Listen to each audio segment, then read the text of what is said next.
días, buenas tardes, buenas noches. Hoy vamos a ver qué dicen tus gestos. Como siempre, la bibliografía. La gran guía del lenguaje no verbal, de Teresa Baró. La comunicación no verbal, el cuerpo y el entorno, de Mark Knapp. El cuerpo habla, de Joy Navarro. Comunicación no verbal, de Sergio Rulicki. Hablemos de la taxonomía. El diccionario de la Real Academia Española dice que es clasificación. Para hacer un análisis de los gestos, comportamientos y códigos de la comunicación no verbal, nos vamos a valer de estas clasificaciones, los tipos de actos no verbales, los emblemas.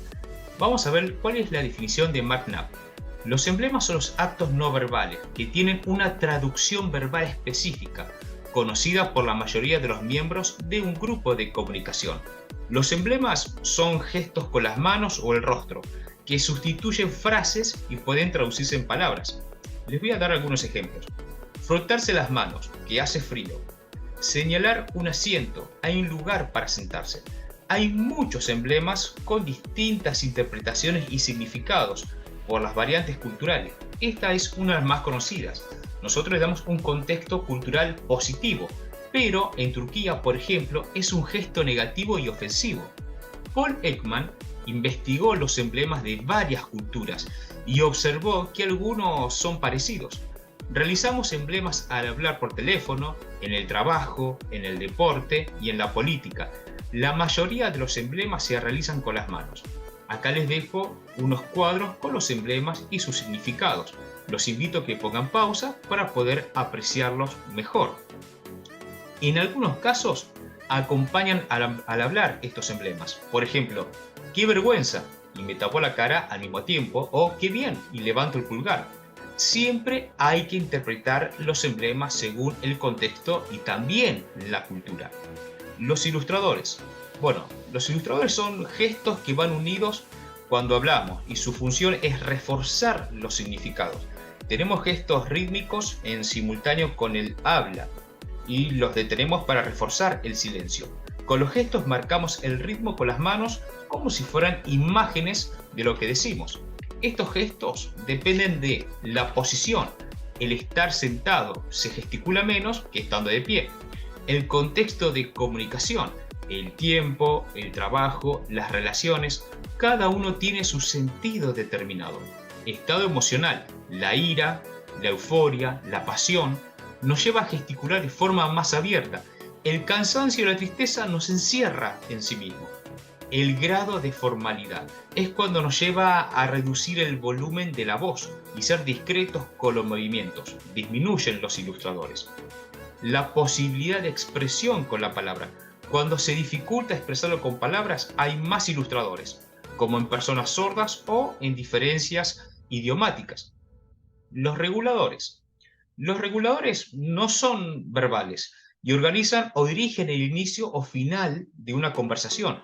Los más utilizados son los gestos de asentimiento o negación que hacemos con la cabeza. Por ejemplo, cuando hablamos por teléfono, imaginamos las señales que regulan el turno de la conversación, que son guiadas por las entonaciones, las pausas o señales vocales como ajá, sí, claro, etc. En la conversación personal, incluso antes de hablar, estas señales de regulación nos permite detectar la intención del otro o dar mensajes al interlocutor.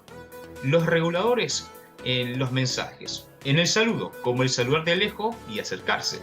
Durante la conversación, indicar que se quiere ir o que quiere seguir escuchando. Y en la despedida, da por terminada la conversación. En la conversación hay que estar atento al receptor.